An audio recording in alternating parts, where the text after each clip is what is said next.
We are all space travelers now.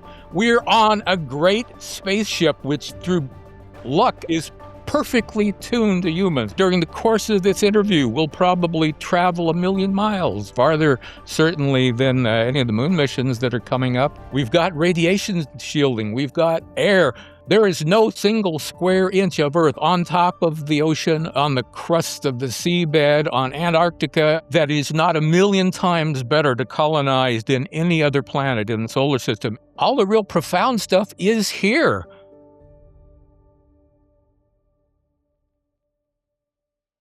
Today, I'm rejoined by two friends of mine who have both been on the show multiple times, Tom Murphy and DJ White, for a biophysically grounded discussion about the increasingly popular and fantastical ambitions to mine and colonize outer space. Tom Murphy is a professor emeritus of the Department of Physics and the Department of Astronomy and Astrophysics at the University of California, San Diego. He retired in 2023 and moved to Washington State to focus more on the predicament of modernity and its ecological incompatibilities.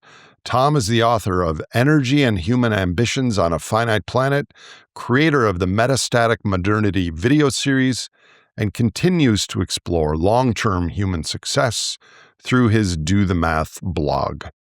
DJ White is a co-founder of Greenpeace International and founder of Earth Trust. He has played a leading role in protecting dolphins, whales, sea turtles, and countless other marine animals, including successfully stopping a national dolphin drive kill and breaking the deadlock and capping the Kuwaiti oil fires. Additionally, he helped end the world's largest and most destructive global fishery, pelagic drift netting, and created the lab which first demonstrated self-awareness in the universe outside of the great apes. In this episode, we take a deep dive into the biology, chemistry, physics, and ecology underpinning why human colonization of space is not as close as many would like to believe, and why even dreams of interstellar robot mining are a biophysical non-starter. Tom, DJ, and I also explore the underlying philosophies and cultural imagination that has led to an obsession with space for many of the wealthiest among us.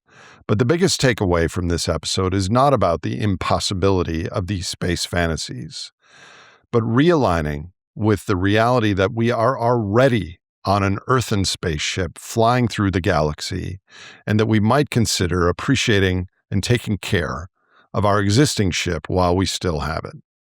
With that, please welcome Tom Murphy and DJ White. Welcome back to The Great Simplification, DJ White and Tom Murphy. I just looked at my old emails, and I've known both of you for about 20 years, which is pretty crazy.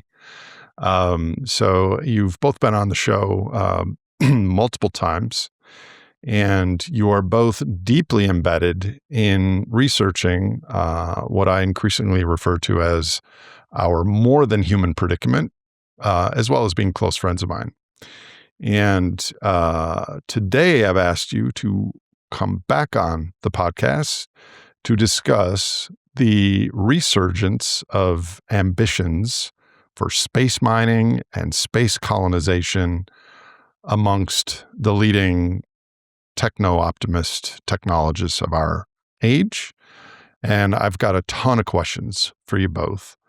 But before we dive in, I was hoping you could each give a little of your own background on your academic and professional experience in these fields and how you initially got interested in space exploration and those topics. Tom, maybe we start with you. Okay, well, thanks for having me on. I think the obvious statement is that I spent 20 years as an astrophysics professor, so that gets me, one step closer to space. But more than that, my main project used the reflectors that were placed on the lunar surface by Apollo astronauts. So I built the apparatus that really reaches out and touches those reflectors. And so it's very personal in that sense. The project, in fact, was named Apollo, the Apache Point Observatory Lunar Laser Ranging Operation. Our logo was a Saturn V rocket. Our computer, the mission control, if you will, was called Houston. Another controller, the instrument control computer, had 2 C's in it, so I had Coco as its name because of Cocoa Beach, where the astronauts trained. We even had a custom piece of electronics that controlled the real-time state of the machine called the Apollo Command Module, just like the little capsule that the Apollo astronauts sat in. I had 2 decades of continuous funding from NASA that accumulated to something like $3 million, plus a comparable amount from National Science Foundation, and reviewed over 100 NASA proposals, many of them for space missions, some of them for Mars missions. So I kind of got a sense of the state of the art and what's practical and what's not. I was the principal investigator for a mission concept study to put a spacecraft on Phobos to test general relativity in the solar system, and was at the Jet Propulsion Laboratory in the room where they all sit around with navigation and computation and communication and thermal and all those sort of desks to sort of do a shakedown of the mission. But even before all that, I mean, I was 7 years old when Star Wars came out, and it rocked my world. You can imagine I had all the action figures and the toys. Became a fan of Star Trek. Lots of fiction like Hitchhiker's Guide to the Galaxy, which I read every few years, and am actually reading it now because it's just so fun. The 2001 Space Odyssey, The Right Stuff was a favorite movie of mine for many years. And I grew up not far from Huntsville, Alabama. I was in Tennessee, and so visits to the Space Museum were a real highlight. I mean, this is kind of like my mecca. And I even got a chance to work on a space shuttle project when I was between undergrad and grad school. And then even as a 28-year-old, maybe adult by that point, in graduate school, near the end of my PhD, I started really considering seriously the idea of being an astronaut. I thought that would be a lot of fun. I even got a pilot's license. We had a local hero, John Grunsfeld, who came out of my same department and was an astronaut, still is. And so, I've been in the space business or adjacent to it, never in space. I've never built anything that went to space, but I've been really close to space hardware, space missions, and NASA for many years. DJ, what about you? Yeah, well, what an act to follow, right?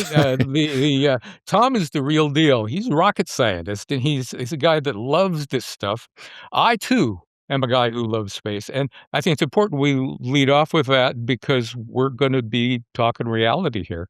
I'm here as a more of a sci-fi, initially a sci-fi and space geek that's, from early ages, like 6 or 7.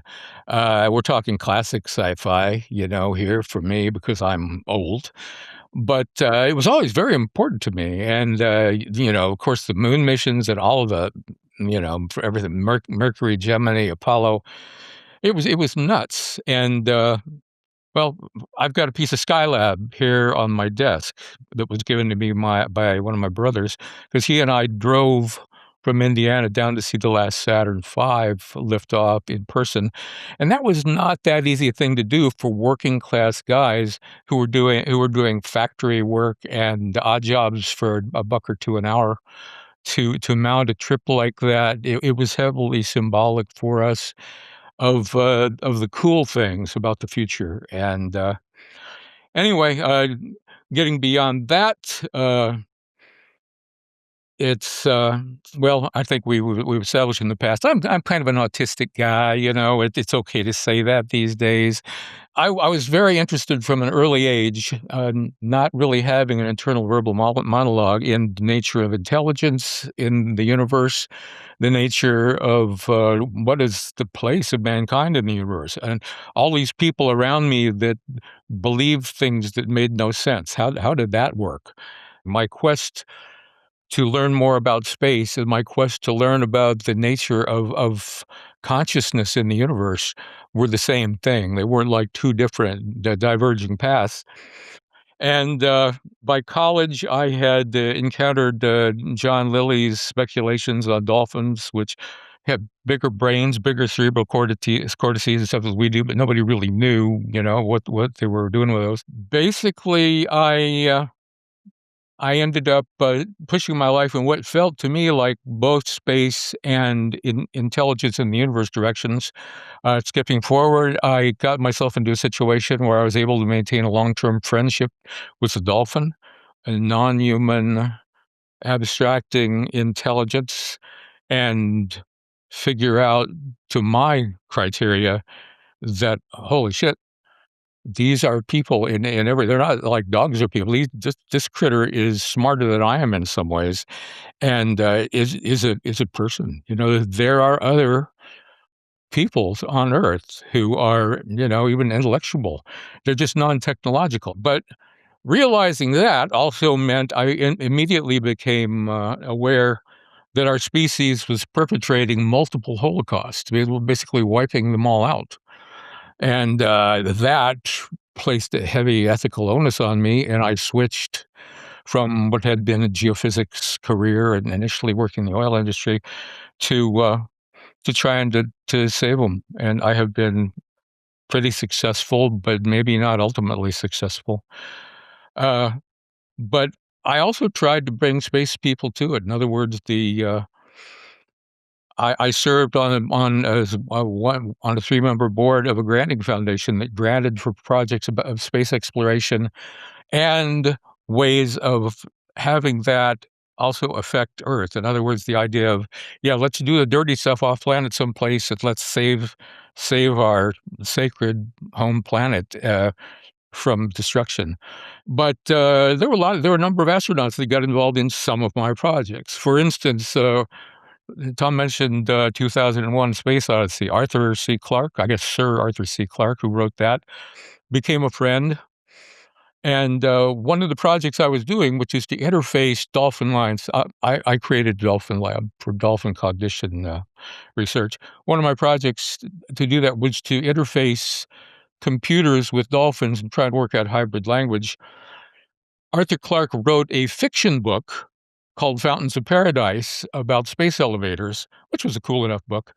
The proceeds from that largely funded what I was doing to hook actual alien minds up with computers. So, there's real clear demarcation. To write good sci-fi, you need to understand the dividing line between fiction and reality, fantasy and reality.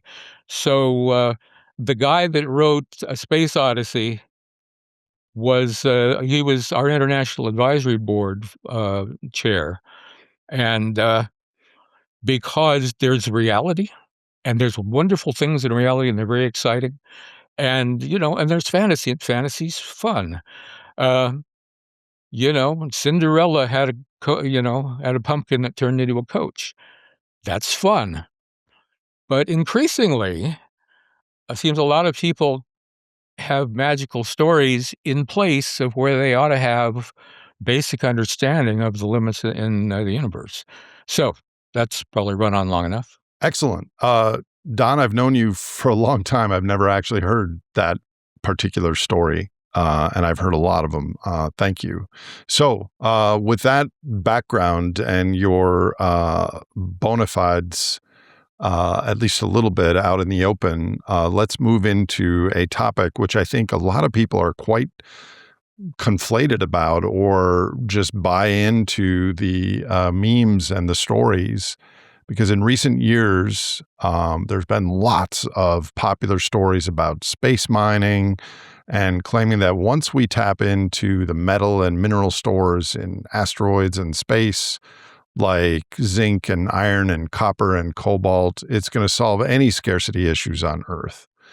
I saw a presentation by Jeff Bezos a few years ago, and the first third of it was like, oh my gosh, like he totally understands overshoot and the things that we discuss, energy limits and such. And then the last 2/3 were, well, in my opinion, delusional. But as both of you know, these plans for colonizing space and all the things along the way, from part fabrication to actually launching a ship, have material costs. So to the best of your understanding, what would be the energy and material requirements in order to fully construct and maintain an off-world mining operation as one example? And are those resources currently available to us humans? I haven't really dug into the space mining fantasy in particular very extensively. I've looked a little bit at it in terms of, what would the worth of an asteroid be in terms of its trace amounts of platinum and so forth. I mean, these are not giant chunks of pure gold or anything. There are precious materials in them. And I've looked at the economics of briefly into, how much is an asteroid worth. But, it's a ridiculous kind of number in the sense that you can ask the same thing about gold just suspended in the ocean. And it's a ridiculously high number in market value. But, I also get flummoxed over the idea that, it's extremely hard. It's the hardest kind of material acquisition you could imagine. It's not waiting on some new, say, rocket propulsion technology to do it. The reason it fails economically by all these startups is because it's just too hard, too expensive. It's not on the real axis as I've heard many physicists describe it. It's got a large imaginary component. But, I also get hung up on the idea that so nickel is one of the elements that you do find in some abundance in an asteroid, in a certain type of asteroid. Most of the asteroid mass is just sort of rocky. And we got plenty of rocky stuff here. So it's a special class, the M-class asteroids that are that make the eyes light up and turn to dollar signs in, some of these folks. But and the Don't Look Up movie was a really great example of that, that meme.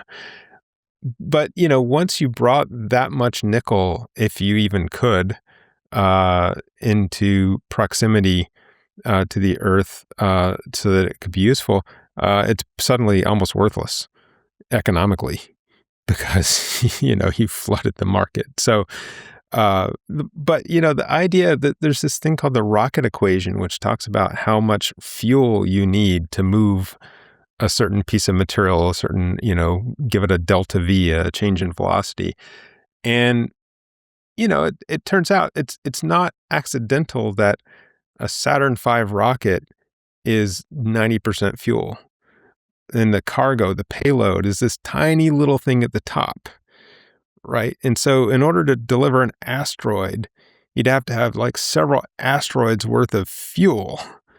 Well, where is that going to come from? So there are a lot of just preposterous elements to this that just don't stand up to any scrutiny. So it's kind of the space equivalent of corn or cellulosic ethanol from an energy perspective. Yeah, it really is. But, it kind of touches on another aspect, which is that for every hour that a human has spent in space, one of my colleagues really looked into this, a life cycle analysis of the costs.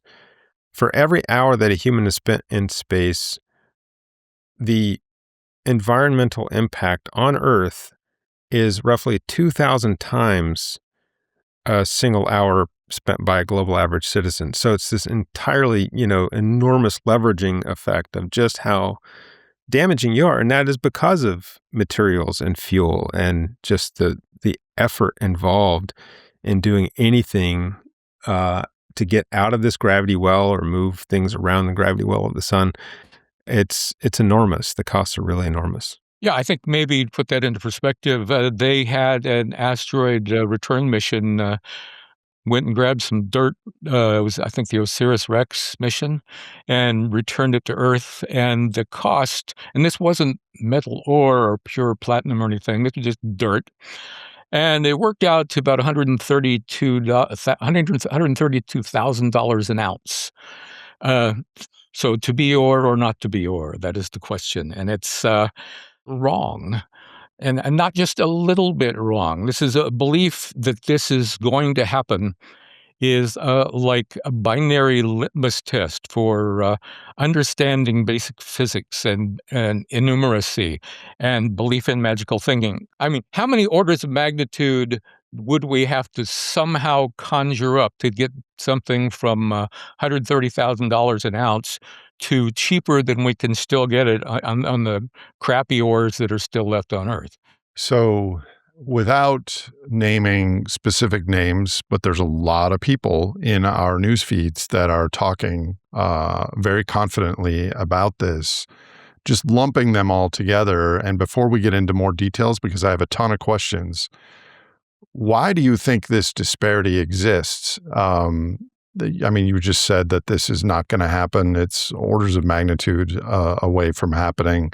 What is it in our human brains that the two of you, who are among the smartest people I've ever met, and I've met a lot, are really confident in what you're saying here, that this isn't going to happen, and a lot of other people have the opposite view? Just can you speculate on what's really from a an aerial view looking down on our species? What do you think is happening? Yeah, it is really perplexing. I mean, because in our culture, the prospect of dismissing space future is to be the outlier. And to me, it's insane. It's really inverted. The real question is, as you're asking, how can so many people be so gullible in this kind of fairy tale? And it's probably a lot of things going on at once. I mean, movies, entertainment, we really get saturated with this, with visions. I mean, we've kind of lived it. We've seen it. We've experienced it. We've lived and loved that world. Childhood fantasy plays a role. I think there's a lot of unexamined extrapolation that we've seen this crazy rocket ride. It's literally become a rocket ride in some sense, associated with this fossil fuel boom. It's a very anomalous period in history. And so you can easily sort of extrapolate that trajectory. Maybe, though, it's a psychological antidote to an understanding of the finiteness of the carbon pulse. And instead of facing the downslope of the carbon pulse, we replace it with this story. And you might not even have to agree with it or understand it, but the fact that it's there kind of gives some sort of dopamine and hope. DJ, what do you think? Well, I mean, it's magical thinking. And we've got brains that are really tuned for magical thinking. We're even healthier if we have magical beliefs. And, this is akin to believing that leprechauns fix your shoes every night. Most such things are not harmful. But in this case, let's use the R word. This is a religion now. And I think we can, if you want to, I can go more into that. But it's got it all. It's the new tech religion. I mean, we've got the prophets who are making profits are now talking about tech singularities where AIs are going to become gods that we control, where we get immortality by uploading our souls into robot bodies, where we expand into space and build, encasing Dyson spheres around stars, and it's just nuts. And I think it goes back, flipping it back away from religion. One of the key things that people don't understand is the concept that I've tried to push called energetic remoteness, which I think Tal, our alien from Reality 101, wanted to call FWA. But it's a basic concept that most people don't really get. It's related to entropy, but it's really what is beyond our thresholds of possible possession with the energy and materials that we have. And most things in the universe are. There's no actual limit effectively in the universe how much stuff there is. There are huge energetic and complexity limits to what we can get and hold in our hands and process. And those thresholds are pretty extreme. Like there are oceans of methane on Titan. Can we bring it back here and use it in trucks and burn it the way we do methane? No. Single word answer, why not? Fwa. Energetic remoteness, man. Yeah. I am using this We'll see if this word, if you don't cut it out, we'll see if this word catches on. But it's energetic remoteness doesn't work. And actually, if you take energetic remoteness plus an understanding of aggregate probability of doing difficult things that each require on everything going right, you quickly come to the point of, you get back to your what can happen, what won't happen, and what might happen. And this is Tom and I love space studies. I love the space telescope stuff and everything, but so much of what people now are believing with motivated beliefs is in a religious way, about stuff that is no more real than Cinderella's pumpkin carriage. So just to clarify, what you're saying is there's, in the example of Titan, there's enormous amount of hydrocarbons there, methane, but the energy required to get it to where we could use it would dwarf the amount of energy that's there, despite its size. Yeah, and you could also call that stranded resources. But I like FWA. I'm guessing that's FWUH. Yeah, that's the way. And there's actually a backstory of where that term came from that I won't divulge unless it's widely adopted, which, by the way, it needs a single syllable, Aggregate probability needs a single syllable too, but we'll tackle that at different times. We need a lot of words that to have single syllables that are tethered to reality and relevant to our more than human predicament. For sure. If I could just pick up on some of that and say, this kind of belief, this faith, part of that faith, I believe, is this unshakable faith in human greatness and ingenuity. So we're really proud of the things that we've accomplished and see no limits because we don't really, as a whole, understand how limits work. And so anytime somebody says ingenuity is unlimited, it's a real biophysical ignorance. But I think we're also persuaded by empty metaphors about evolution, crawling out of the water onto land and taking flight to the air, then humans take to space. It's an empty metaphor. That Earth is a cradle, empty metaphor. It's just a word. Doesn't mean it's an actual cradle. The idea of new worlds and exploring and finding new continents or new planets. Continents are a lot different because they're connected by water that you can sail across while breathing the air and fishing, for food, and you're still part of the whole ecology or the final frontier. So these are empty metaphors that really fuel it, undergirded by a complete ecological ignorance. And so I think that allows these religions to flourish because if you don't understand the ecological constraints, then your imagination can run off with all kinds of fun fantasies, but it's a little embarrassing for adults to continue holding these fantasies, and it'd be nice to see that spell broken, although I'll say that it doesn't matter whether we break the spell or not, because the universe will protest more loudly than either I or DJ or anybody else could.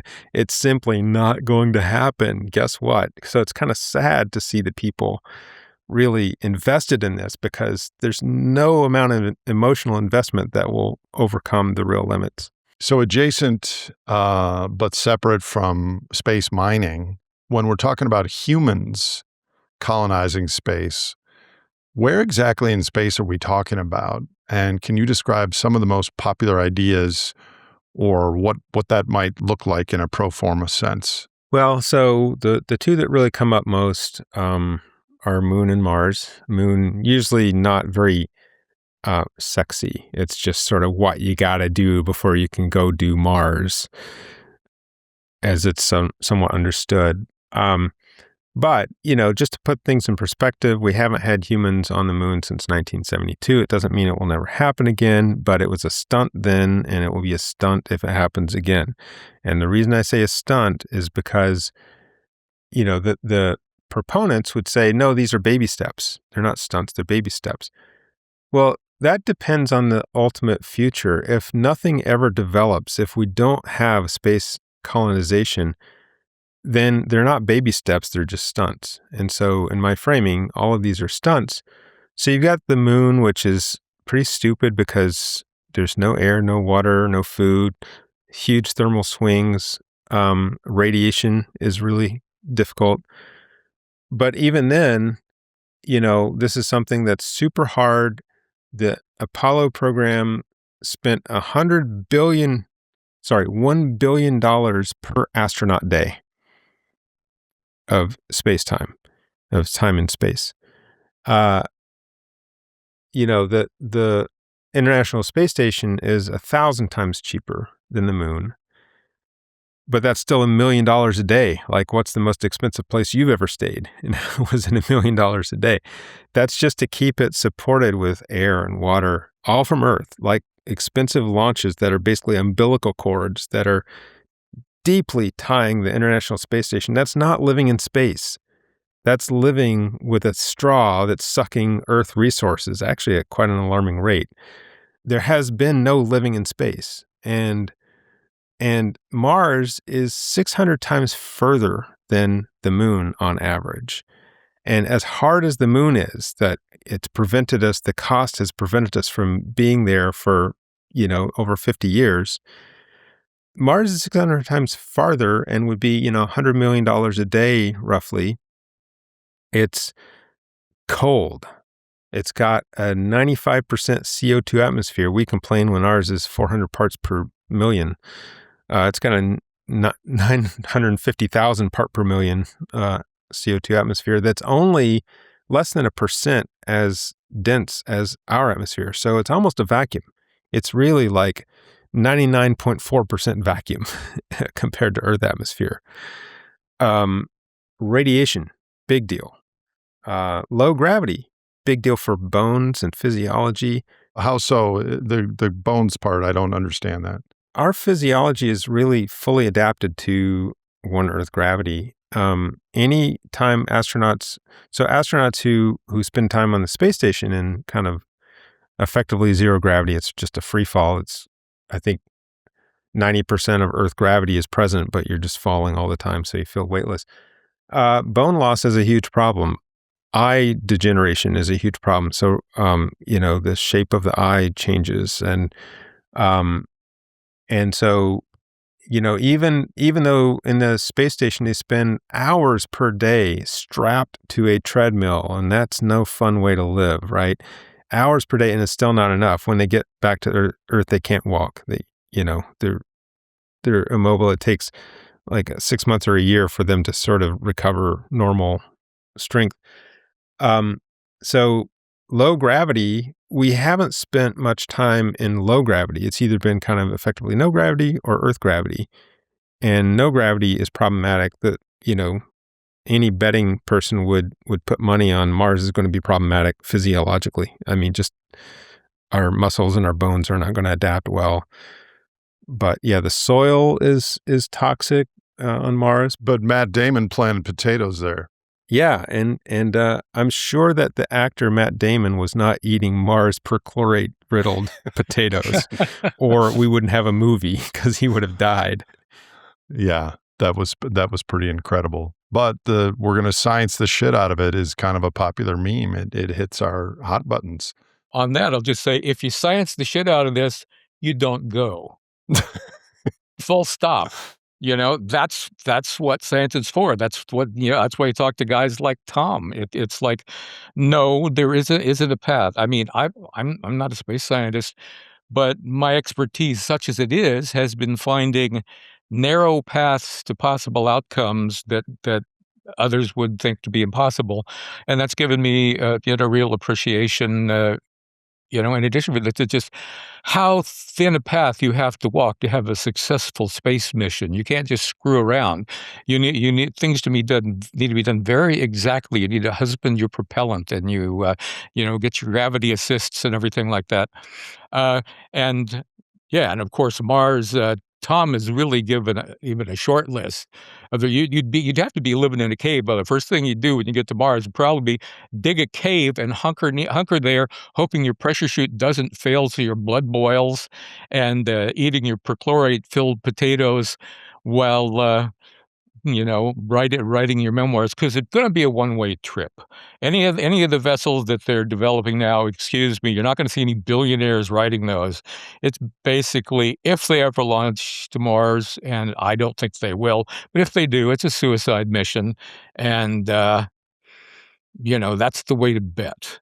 So there's a tendency when we discuss these things to fixate on the actual getting to space part of the story, while we ignore basic prerequisites to these super complex operations. So what are kind of the foundational issues with this line of thinking? Yeah, I've used this analogy recently that it's kind of like going to up to a 25-year-old and saying, "Hey, we're holding a position for you open for chief neurosurgeon at this prestigious hospital, and we'll hold it for 10 years, and all you've got to do is prepare yourself for 10 years, and by 10 years, if you're ready for the job, it's yours for life, and it pays well." And so it's as if this guy, this 25-year-old, says, "All right, well, what I need to do is work out what sweet ride I'm going to use to commute. And it can't be a normal vehicle. It's going to have maybe ion propulsion or, it's going to be really amazing. And 10 years is short, but this is amazing opportunity. I'm going to really commit to it. I think I can work out my commute in 10 years without what is our guy missing? The first bit of knowledge of what it means to be a neurosurgeon. I mean, so that's what it's like in this sort of space fetishizing, where the focus is on how we get there and not on the actual hard job of living there, because that requires ecological, what's the opposite of ignorance? It requires you to know the first thing about ecology, and that's just not where the focus is. So there's a movement called effective altruism that's quite popular, and some of the logic in these circles is that anything we do right now, we're in adolescence, and the success of humans well into the future is we will eventually be starbound, and that maybe someone of that philosophy listening so far to this conversation might say, well, they have a point now, but humans are clever and we're going to innovate, and these things will get cheaper over time, and we have the ability to overcome these challenges over time. What would you say to that? Yeah, I think this cuts down to the core of one of the big magical thinking, things that are suffused in our culture now. And that's the bizarre assumptions of neoclassical economics, which are interwoven into these people who are the effective altruists, which is, I think it's a good name that it'd be nice if it was attached to some, more realistic ideas. But central to neoclassical economics is the power of human demand can create anything from nothing forever. If the price gets high enough. Yeah, well, if the price, and why wouldn't the price get high enough? Basically, if you got price signals that you can create, you can even create your own gods. You can create your own robot bodies and immortality as long as humans demand it. And of course, as here on this channel, no, it's about, we've had like 500 million carbon slaves, and we're cresting the peak sometime soon of the carbon pulse. And so the thing that allowed that magical thinking to be underpinned, like, well, it seems like we could do magic. Well, no, that's not the case. You need to have possible courses of actions. And, the last couple 100 years, it seems like we can do magic. But, you can't. And moreover, something that hasn't been mentioned yet, there's something called the Great Simplification coming. That is, human economies are cresting a point that they're going to parallel the carbon pulse, and globalization is going to disaggregate, and things are going to get simpler, and it's going to feel kind of collapsy. And, it's things like launching people into space. they don't rate very high when people can't keep their electricity on in the winter. Unless it's a bread and circuses sort of thing. Well, and it will be. Yeah, I fully agree. I mean, the context here is going to change out from under our feet, and so all of this will seem very silly. But, um, the fact is, so the folks who believe that, yes, we're going to science the shit out of it, or we're going to, you know, work our way towards this. We've got, untapped innovation. The problem, just like our neurosurgeon example, we're not even working on the actual challenge of living in space. And I think the reason is it's just too hard. So failure is not as fun as stunts. And so we're focusing on the stunts and not on what's actually hard. So consider the fact that no one has made a closed environment that can even support a shrimp or a cockroach or something like that for more than a few years. And those are simple, we're talking about nuclear Armageddon survivors here, right? Cockroaches, we always talk about surviving almost anything. Well, you can kill them really fast by trying to put them in a closed ecological system. They're gonna be gone pretty quick. We can't do that. It's not even on the radar. That's even in a room temperature environment with low radiation. I mean, hundreds of times lower than in space. Non-toxic environment, having all the resources available to us and a full biodiversity to choose from. And we can't do that simple thing, like even for a decade or two, like show me that for a cockroach and maybe I'll be 0.2% of the way there to believing you can do it for a human. But come on, don't be just absolutely ridiculous. They're not even working on the actual difficulty here because they're ecologically ignorant, and that's not on their radar. I think that kind of leads into the fact that we are all space travelers now. We're on a great spaceship, which through luck and not our own doing is perfectly tuned to humans, or used to be. We're stripping it for parts. We are going, during the course of this interview, we'll probably travel 1 million miles relative to the cosmic microwave background radiation, farther certainly than any of the moon missions that are coming up. We're on a spaceship, and we need to adopt that kind of a mentality. I think Carl Sagan used to say that. It's still true. The pale blue dot, we're hanging out here in the midst of everything. We've got radiation shielding. We've got air. There is no single square inch of Earth on top of the ocean, on the crust of the seabed, on Antarctica, and the tunneling in the glaciers of Greenland that is not 1 million times better to colonize than any other planet in the solar system, and cheaper. You can still order from Amazon at those places. I mean, this becomes very surreal very quickly. And, I could do an aside. I become embarrassed for people who are working as professional scientists who believe all this magical stuff. You run into them and you mention, and you realize they're fully bought in to the Cinderella's pumpkin coach. And it's like, oh, geez, it's like, and there's no place for the conversation to go. So while I have you both, I want to make sure that we really answer the questions that I can imagine others might have. So Tom, earlier you gave a little bit of rundown on gravity and what that does to bones. But again, let me ask this again in a different way. Say we do get to humans into space, whether it's 10 or 1,000 or more. What are some of the other major biological and medical risks that humans would face traveling or living long term off of Earth? And how long would it take for those to manifest? You mentioned gravity. What else is there? Well, radiation is the big one. So we're extremely well protected on Earth by a thick atmosphere above everything else, above literally. The magnetosphere contributes a little bit, but it's mainly the thick atmosphere. That's about like 10 meters of water. Okay, 30 feet of water. So that's kind of what we're living under. And that's a big shield. That's a huge blanket. It's very important. So that on the surface of the Earth, I'm going to give you some numbers to sort of put this all in context.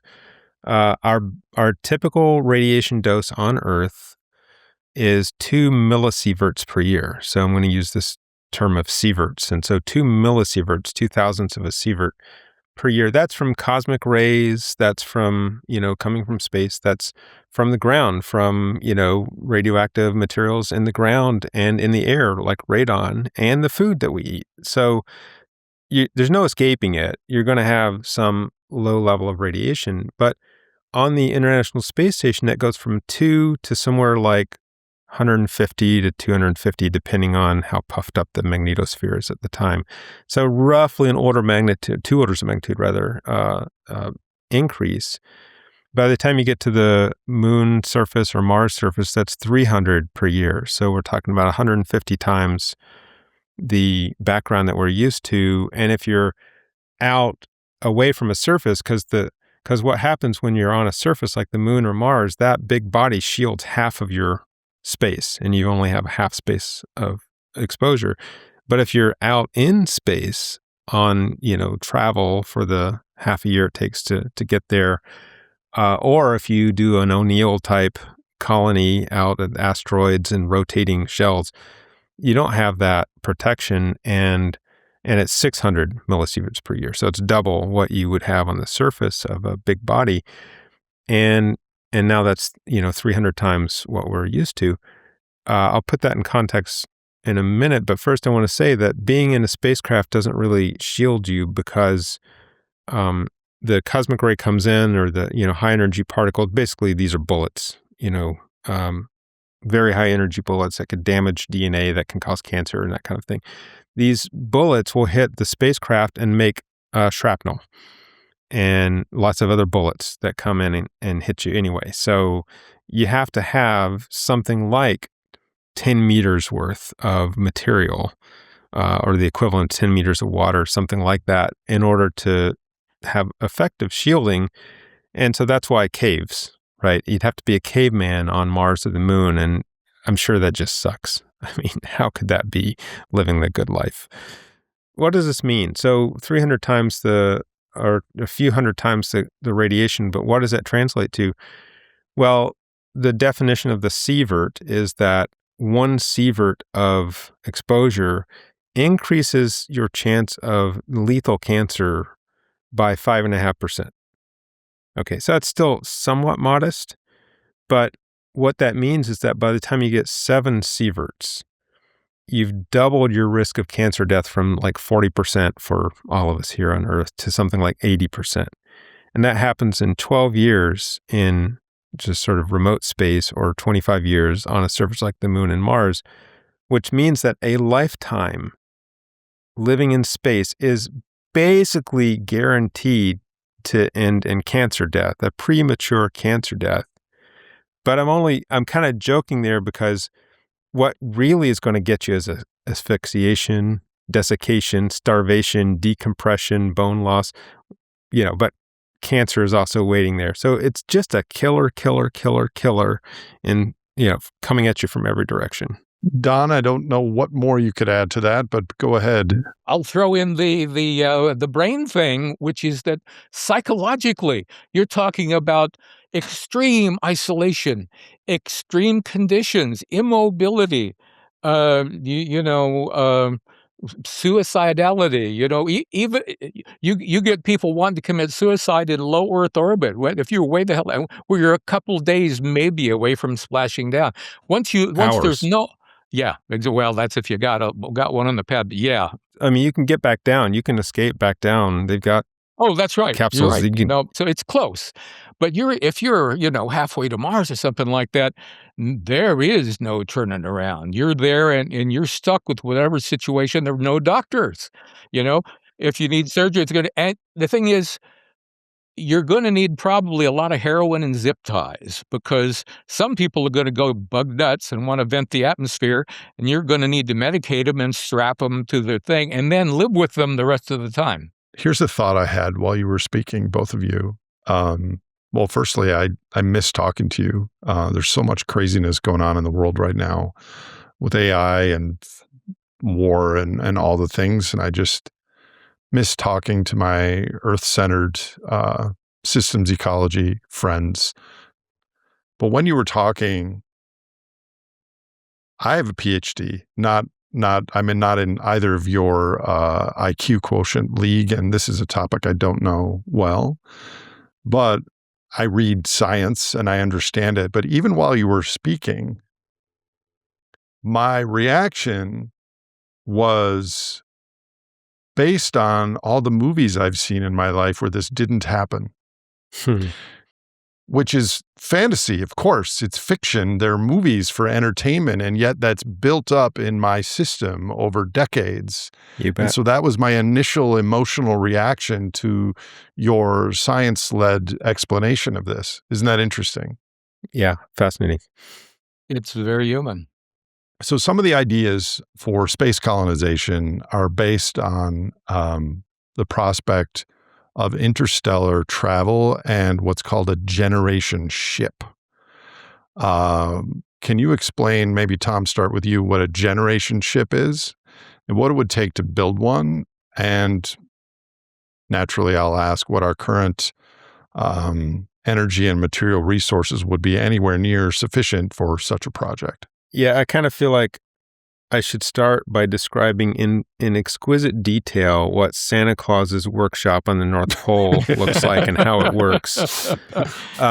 Because it is fantasy, and I'm not really into writing science fiction here, but I mean, the idea is a ship where you're in some sort of stasis and or can have, generations of people, for the long haul in space. And it's just so thoroughly absurd. Again, completely ecologically ignorant, and based on this fallacy that we are somehow separable from Earth. We're really not. We're deeply embedded as a fruiting body of one of many fruiting bodies of the Earth, as our mushrooms and everything else. So, yeah, we can do these short-term stunts, but I think when I think about generation ship now, I think about the Don't Look Up movie where, this was the sort of ultimate solution for the elites who had a backup plan.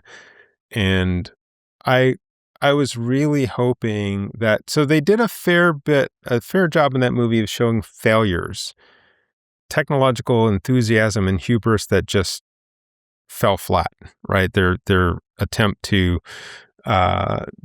divert or explode this asteroid so they could use the parts for valuable resources, mineral resources. But they had this kind of generation ship or at least a stasis ship that went away, and I fully expected that one of the it was flying through all this debris from the Earth, and I thought, okay, one of those things is going to hit it, and like 20 seconds into its journey, it's dead.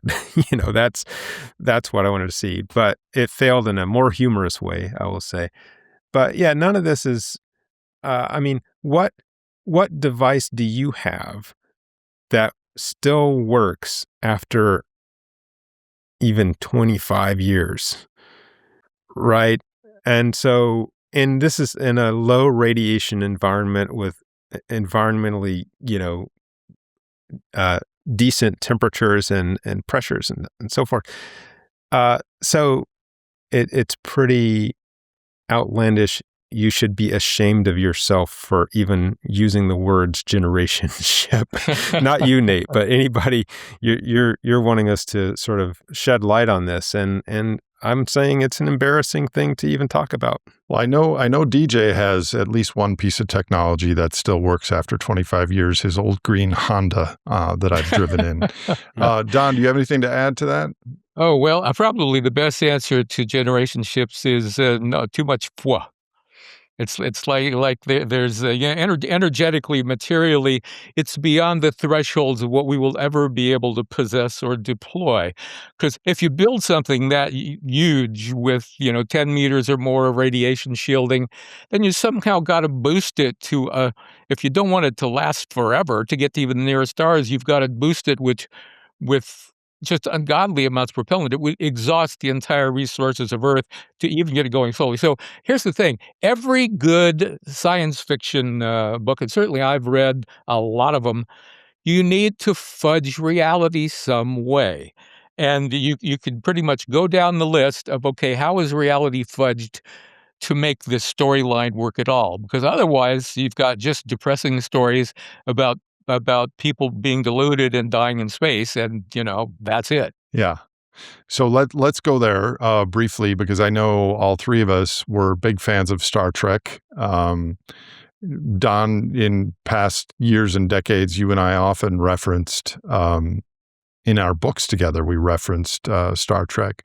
So science fiction writ large often invokes light speed or faster than light speed travel, or these special fuels to solve some of the issues that we've discussed. So can you briefly explain some of the concepts that are used in this way, like maybe from Star Trek warp drives or nuclear propulsion or dilithium crystals, and talk about why these remain firmly in the realm of fiction? Yeah, well, first off, dilithium crystals is what Alfred Hitchcock called a MacGuffin. It's like a made-up thing to move a plot along. And in Star Trek, they actually didn't get energy out of dilithium crystals. They used it to channel flows of antimatter. Where'd they get the antimatter? They didn't say, and just as well they didn't. Now, antimatter is a thing. We actually make it regularly for medical scans, but lots of luck bottling up a bunch of it and carrying it around, much less having a giant magnetic bottle of it in space and then doing it for anything useful other than creating gamma rays. I actually did a survey of physics professors, of physics graduate students, and physics undergraduate students back in, I think, around 2012. And it's on the Do the Math blog. I think it's called Futuristic Physicists or something like that. And it was a survey. It was, professors and graduate students from the top institutions in our country. And open survey to them. So it wasn't selected, it was just anybody who was interested in taking this. And, the results were kind of fascinating in the sense that you could see a progression from undergrad enthusiasm and optimism into a harder stance among the faculty, so that basically you could forget things like warp drive, teleportation, wormhole travel, time travel, artificial gravity, other than say rotating. That's a cheap trick, but just sort of dead, forget about it. And then basically forget about, food synthesizers or jetpacks. I threw that one in as well. And there were a lot of sort of fun ideas, but even things like Mars colony and colonizing and terraforming were put out beyond 5,000 years by this cohort. So definitely not in our lifetimes. And even not within 500 years would we expect to see a lunar colony or changing life expectancy to 200 years. And these are the experts saying this. These are the experts. These are physicists. But not the ones working at the spatial exploration companies that are in the news.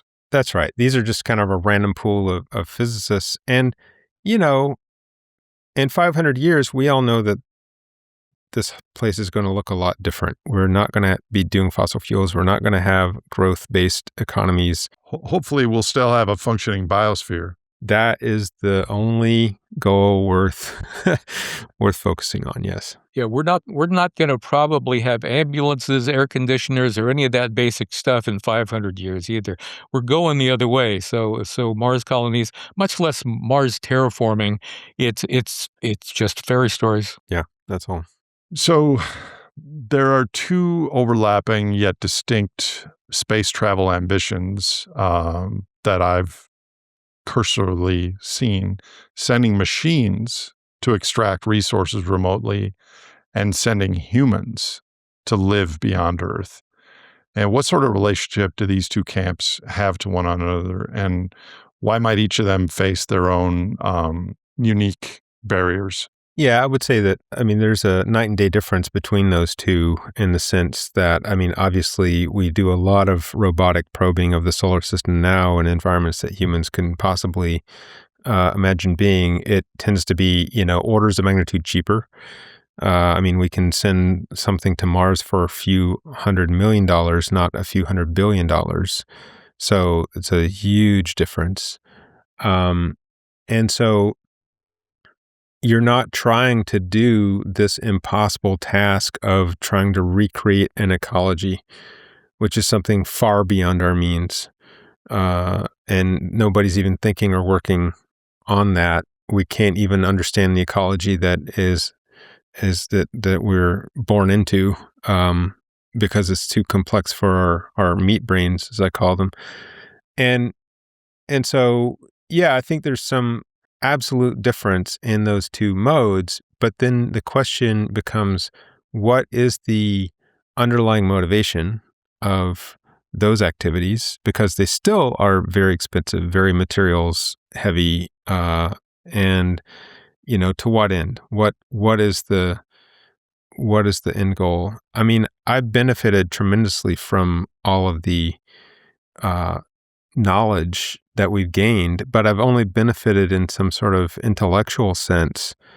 It's actually hurt me more than it's helped me, because it has contributed to the overall, lead up and initiation of a sixth mass extinction. And so you can't separate these things and say, oh, well, let's have only the good parts that we like, and just get rid of the bad parts that are causing things like extinctions. It's all of a piece. And so in the net balance, would I rather have a healthy ecology or sharp pictures of Jupiter's cloud belts? It should be a no-brainer. And again, you can separate those in your head, but that's just your meat brain. In reality, how do you carry out one without perpetrating the other? Nobody's demonstrated anything like that kind of separable capability. And so I get it, the space exploration, the robotic side of it, but to what end and at what cost? Ultimate cost. Yeah, I'll have to say I love the kind of images we're getting back from the James Webb Space Telescope. I think that is an example of how non-human machines can do wonderful things to help us answer profound questions about the universe and stuff like what's out there. I love that. I love that. Those are the best uses of my taxes ever. Whereas human missions are a stunt. In the past, those stunts may have, it's better than having a nuclear war with the Soviet Union. Let's race to the moon. But it's stunts. And it's very expensive stunts, and there's no actual reason for it. There's I don't know of a moon mission. I mean, the reflecting things that Tom has bounced lasers off of, those were cool, but they're there. A few more of them could be landed without humans, but we're not going to be mining helium-3. We don't even have fusion reactors that'll burn helium-3 yet, and we're not going to have robotic factory crawlers that scrape off hundreds of square miles of the top ring and then separate the helium isotopes. That's just bonkers. They're stunts. And I say this as a guy who loved that and who understands it, and who was back when I was college age and nobody really knew this stuff. I was into O'Neill colonies. Yeah, on the stunt thing, I just wanted to point out that, and this ties back to something that we were saying before, that look at there's a common theme that we're natural explorers, right? That this is part of just humans being explorers, and we can't stop that element about us. And so, but think about the fact that all the places that Jacques Cousteau explored, or Sir Edmund Hillary climbed, not a single person lives there. Right? Those are not, we don't connect those in our heads, that to explore is to colonize. I mean, yes, it did happen in some cases. But maybe it's just the dopamine. We did it because we can, and now what is next? It's some flaw in our wiring. Yeah, it is. Yeah, and getting back to the question of the profundity, what's profound about doing that, of sending a person off towards Mars or circling the moon with a flush toilet or anything like that? I suppose the ultimate would be finding fossil bacteria on Mars or something like that, because then we would know something about life in the cosmos. And I think you could. That's not that profound compared to other stuff that we have that we can focus on. There probably is microfossils of bacteria on Mars just from splashing in the early universe. Venus probably had, if we could ever get there, which we won't because it's too hot and high pressure. There's probably microfossils of bacteria on there too. Maybe fish fossils for all I know. It lasted a long time before it cooked. But what's real profundity, and I think maybe this is the kind of thing that had Arthur Clarke writing about space elevators while funding my work, is that we are on a planet and we share it with alien minds. There are brains 4 times the size of ours singing songs to each other under the ice now. And we've turned them into dog food and they're looking to go extinct. I've introduced dolphins to computers, to learning computers. And you know how long these are animals that are, don't have a common ancestor with us for 60 to 80 million years at least. And yet you give them the opportunity to use a computer and learn it, and they learned as fast as a kid does. It's essentially immediate. So they are brains that will do what our brains will. They're just a non-technological species, so we're murdering them. It's like I would suggest to everyone who thinks space is exciting, realize we're on a spaceship and there are aliens here we can talk to. I've known them, I've hugged them, I've loved them. They are here. I've also been exposed to the horrible massacres and actually trying to save conscious species that are now extinct. Well, at least one that's now extinct, the baiji in China. We had them there. We tried to get funding to keep them alive, and nobody gave a shit. That's the huge disconnect for me, because to me, the profundity of life and the Big Bang, the start of everything, and what else is there out there? It all the real profound stuff is here on the spaceship we're on, and the beautiful diversity of stuff that we're wiping out as we strip the spaceship for parts. It's like, yeah, I know I'm autistic. It's like maybe I'm missing what normal people can see, but I mean, folks, we're wiping out all the other conscious species we know of in the universe with brains larger than ours and their equivalent of language and brains that in their own way process far better than ours do. And not only are they singing songs, they're telling stories. Oh, absolutely are. You give some dolphins who can't see each other a telephone, and they will immediately use it and adopt the limitations of the phone without talking over each other back and forth and exchange information just because they can. In other words, like you could, yeah, I'm sure a gorilla could learn to use a microwave oven, and I'm sure the average human would be no more likely to be able to build a microwave oven from scratch than a gorilla would. It's we're in an amazing place, and we're killing off. I mean, I would have rather been a comedy writer, frankly. I didn't want to do this kind of eco-hero Jedi crap until I'm 75. But ethically, once you realize that you're sharing the planet with these other species and wiping them out, well, what else is there to choose? I've never seen why anybody felt that there was any other thing to do. I want to get back to the space discussion because I have a few more questions. But on your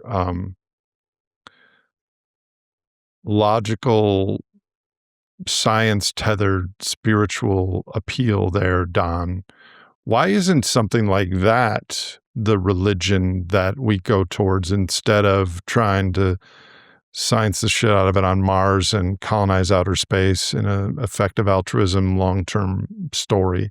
It seems like we evolved as part of the web of life, and the story that you shared just now, and you've shared a lot of other stories with me over the years about your cetacean friends, and maybe we have a dedicated episode where you can tell some of those stories without me interrupting sometime. But what that resonates with me, and I would think a lot of people listening to this show. Why haven't we gone in that direction with our religions and fanaticism and beliefs? I would say, and Tom may have something to say on this too, but it's because we tend to measure things that we're good at. It's like I've had people walk up to me and say, "Well, if dolphins are intelligent, why don't they build skyscrapers?"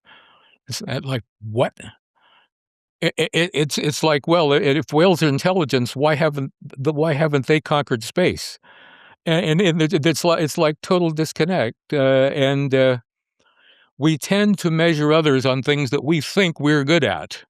And like, then, not that this is about AI, but AI is part of the tech singularity. And now we think that, oh, well, we're smarter than anybody else. Therefore, if we build machines that are a million times as good as we are, then they will give us miracles and we'll have miracles. And that's very much not necessarily so at all. But we love believing the magic. We like the magic. And we nobody tries giving IQ tests. Nobody had even tested non-primates for self-awareness by human criteria until I did it in a lab that I made out of my back pocket and put together. I'm a 4-year geophysics student. Why should that guy be the guy that first demonstrates self-aware consciousness by human standards outside primate lineage? It shouldn't be. Because he did. Science needs to change its priorities and get its head out of its goddamn ass. Well, riffing a bit on, if they're that smart, why?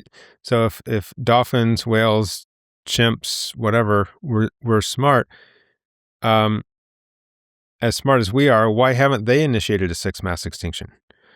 So, I mean, that's the other side of the coin of all the things that we're proud of the skyscrapers.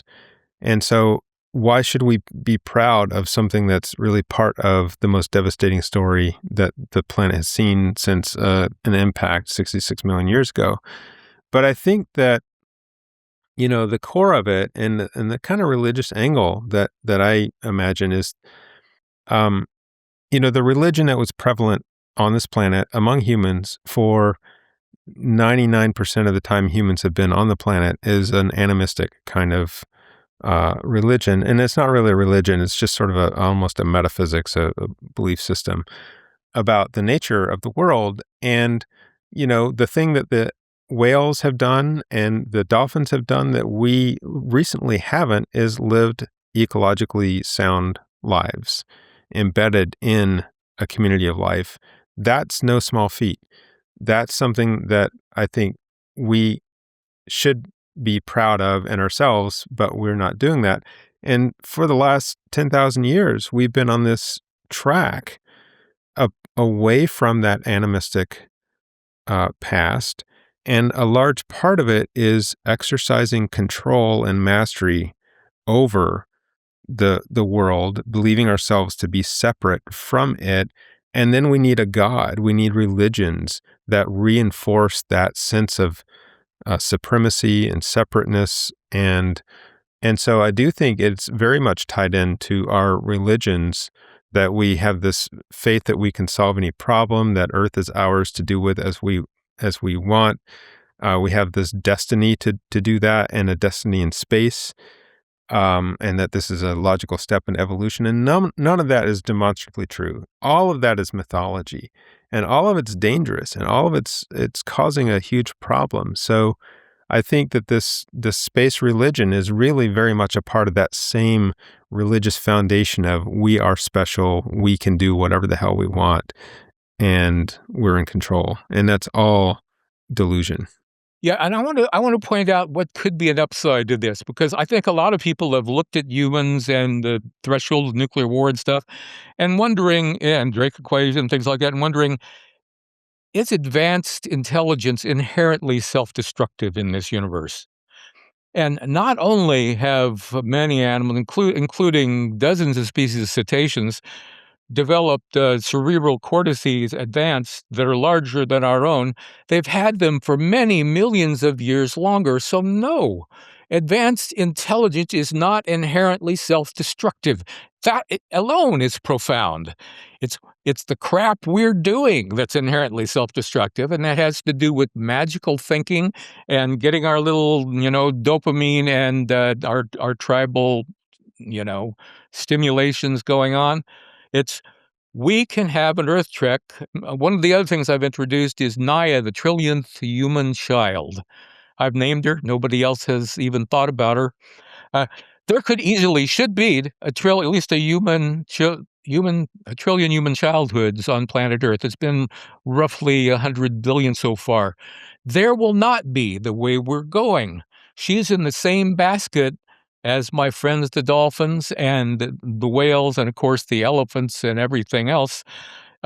Even if you're totally human focused, a humanitarian, you need to look at not breaking the planet, because we are taking it away from the planet we evolved on and the little slice of Holocene that gave us a boost, and we're turning it into something else that we've never survived in. Intelligence is not inherently self-destructive. Humans acting the way we are now are inherently self-destructive. So at some point, almost every conversation about expansion and growth of the human enterprise runs into the same wall. There's only so much energy and stuff for us to use in the universe, and we can't create something out of nothing. So some prominent voices, claim that human ingenuity and technology and the markets can break down that wall. So what do you think will happen when humanity finally hits biophysical limits that we can't overcome? I'd say it happens already. It happens all the time that we hit biophysical limits that we can't overcome. I mean, look, we all sleep. Why the hell do we suffer that biophysical limit? Why do we have to go poop? What an annoying biophysical limit. We have to eat. God damn it. So we are creatures, and we are biophysically limited machines. Some people really object to that word machines, but we are made of atoms. So, we have limits all the time, and even economically, there are things that we started to do at one point and then just failed to continue because they were not possible. I mean, supersonic commercial flight, just fell into the dustbin, and it wasn't. So the trajectory is not always this sort of march. And in fact, I like to play this little game of take somebody from 1900 and drop them into 1960 all of a sudden, and then take somebody from 1960 and drop them into 2020, pre-COVID, let's say. And which one is more baffled, more bewildered, more, confused about the world they see? Most people that you ask will say, well, obviously the later one.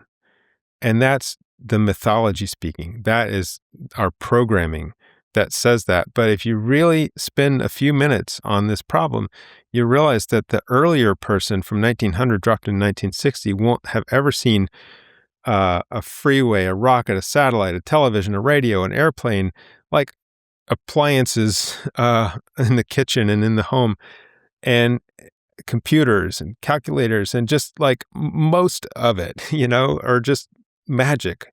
Whereas the person from 1960 dropped into 2020 will recognize almost everything they see.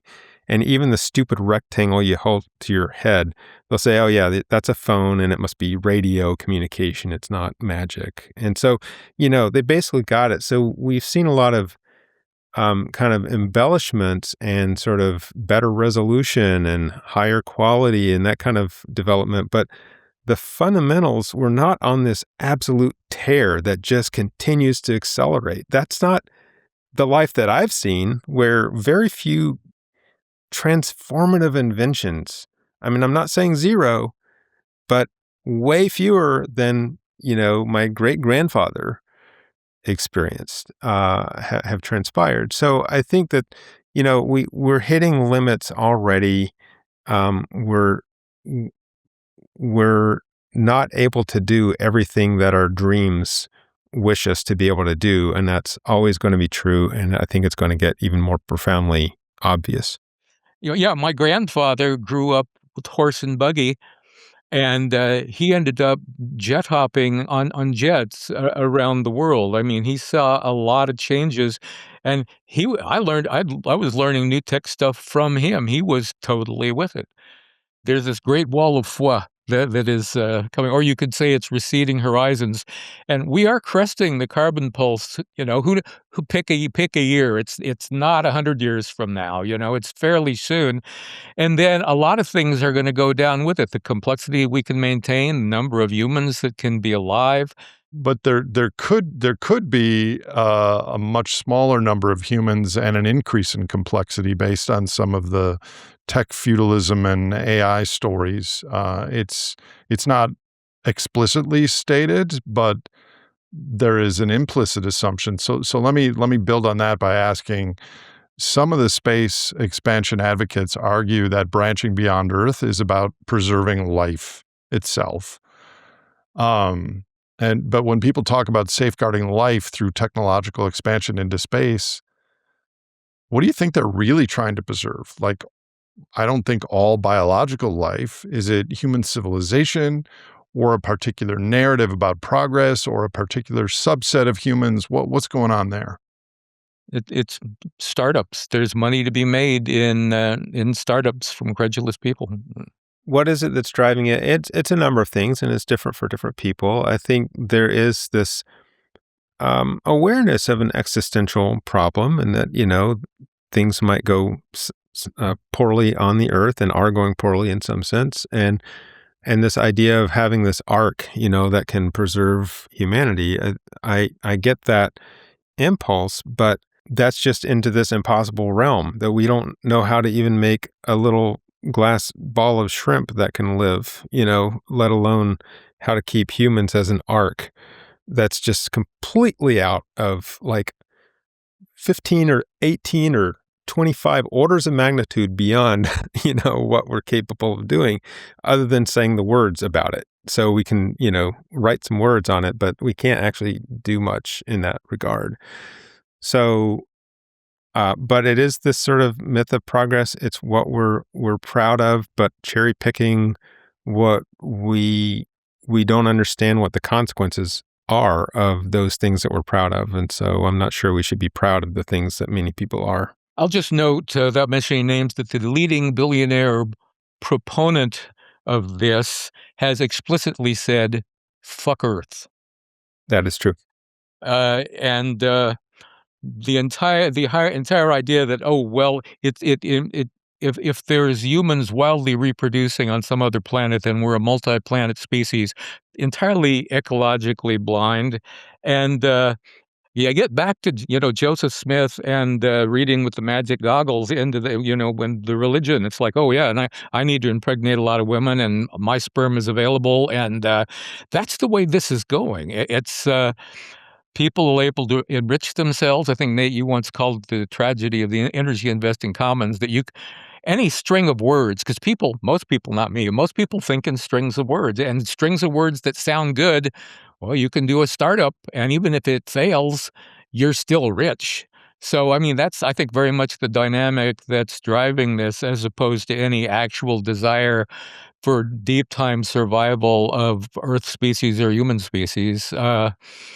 It's con artists will be con artists. Yeah, and I'd like to also touch on this idea that, well, couldn't Earth be, have a much smaller human population, but high tech, And the question that I would have is, how do you propose a glide path to that? Because as soon as you have a decline in population, markets fail because growth isn't really happening, and services fail, and institutions fail, and supply chains fail. And I actually build, as a side thing, I invented an airplane detector as part of my, laser ranging job, so it didn't hit airplanes, and it caught on, and it's been successful. And so I occasionally build these guys. And after the supply chain disruptions from COVID, it was really hard to build a successful unit. A third of the parts that I needed were really just hard to find out of, a list of over 100 parts. And it really made me work. And that was a baby thing. That was, a hiccup. So I don't know how you maintain the complexity through a transition that serious. That goes beyond the topic and complexity of this, but maybe you come back, Tom, and we talk about that, because I think with endocrine disrupting chemicals and the demographic changes where 2/3 of the countries in the world are below replacement rate on their total fertility, it is an issue in how those things snowball and fit together. But that's a different topic. So for those listening or watching this who are maybe, Don, like you were when you were in your 20s, enthused by the idea of space exploration and even going to space themselves, listening to this conversation, where would you ask them to point their excitement and passion towards instead, given all of the constraints that you've outlined on that endeavor? I'd say keep the passions, keep the ideals, but ground it in reality. Grounded in reality, realize there's some stuff that's simply not going to happen. And, if you want to have a fun religion, have a fun religion. There's lots of them to choose from. But if you want to actually do something real in the world, this is the spaceship we're on. Pick a species. There's a bunch of them going to go extinct. I picked several, and I've kept them from the brink. There are so many things you can do. Also, contact me if you want to. Nate's got a pretty good audience now, but there's not going to be tens of thousands of you who there will be tens of thousands who go, who the hell are these guys to say we're not going to Mars? That's going to happen in the comments, probably, I would imagine. Oh, but for sure. And I'll take it. You can send me those too. Ask me. There are things too. You can redirect it. You can try and step outside the conversations that suffuse all around you, the people you know, and the things that you automatically agree with. To step outside that a little bit, see what's in the blind spots, see the really important and profound things that are right there, and that you might wind up being the only Earth advocate for, the only being with agency over some really important thing. And you can do that. I don't see it happening a lot. Humans move as groups, and unfortunately, I don't see that happening. I have to say that the environmental movement has failed by any reasonable measure. I don't even call it. I haven't called myself an environmentalist in a long time. I'm an eco-interventionist or whatever you want to say, because even the word environmentalist implies that it's here for us to use up. It's the human environment. Whereas what I started doing was an ecology movement in which humans are one bit of a big, beautiful, overall balanced thing. So try and build a new ecology movement. And the wonderful level of expertise and brilliance that people with physics degrees and stuff who want to go into space, think about the fact you're already in space. And, let's keep us there. Let's extend the human story, and let's extend the story of the only other non-human minds we will ever meet. Well, I've gone through this journey myself, I would say, in that I started out as a space enthusiast and wholly bought in. It was exciting. And what I experience now is maybe even more exciting, in that I like to think about what could we as humans be on this planet.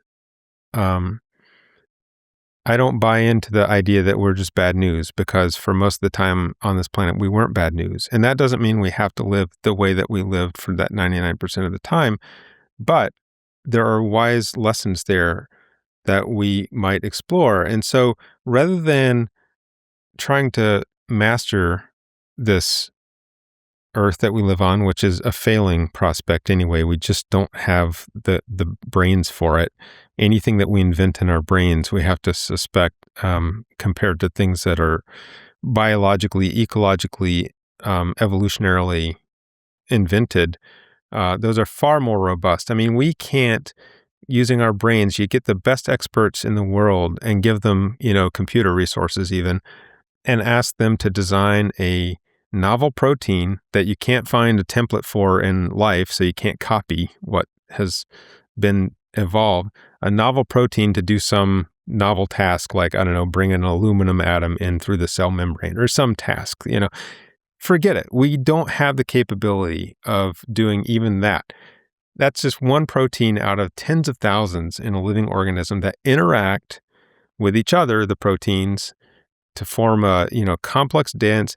And those proteins in those organisms interact with millions of other species and all of their funny little quirks. And it's all been vetted to work together. That's far beyond anything that we can invent. And so let's get excited about how do we live within that amazing community of life.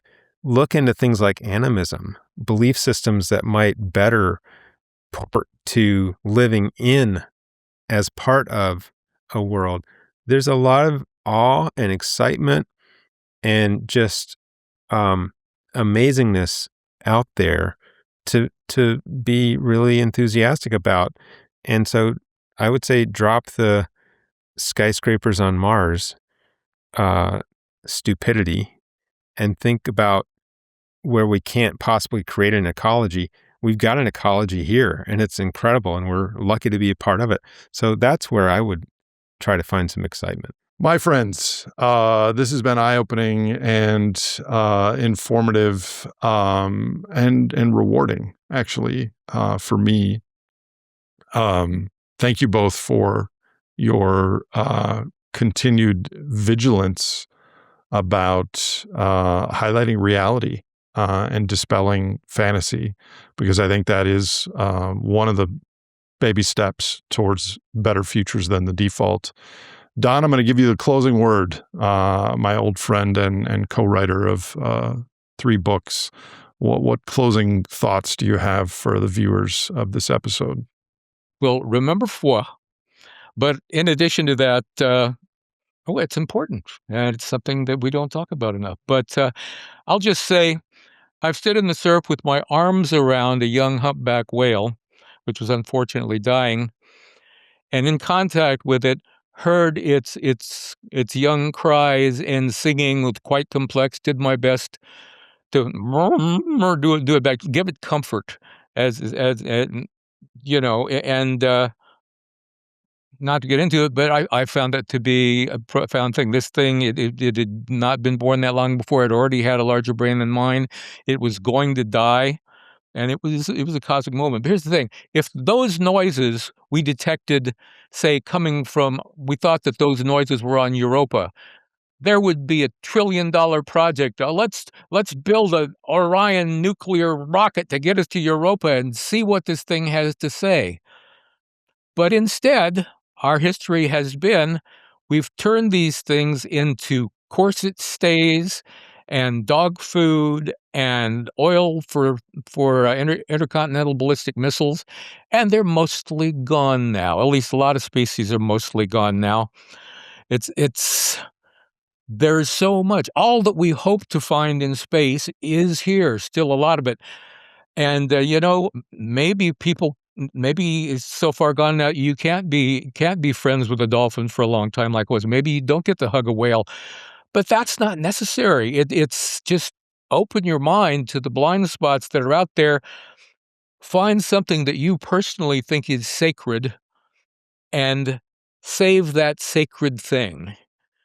And you can do it. You don't have to be. I'm not particularly smart. I barely graduated. I was in slow classes when I was in grade school. I barely graduated high school. You don't need to be particularly smart. You just need to be usefully different. And you need to have a sense of something sacred, and not just that everybody else says is sacred, but is sacred to you and your inner self. You don't even need to tell anybody else what it is. But have a sacred thing that has meaning to you, that when you get to be my age, you can look back and go, well, that was quite a life, and I didn't blow it.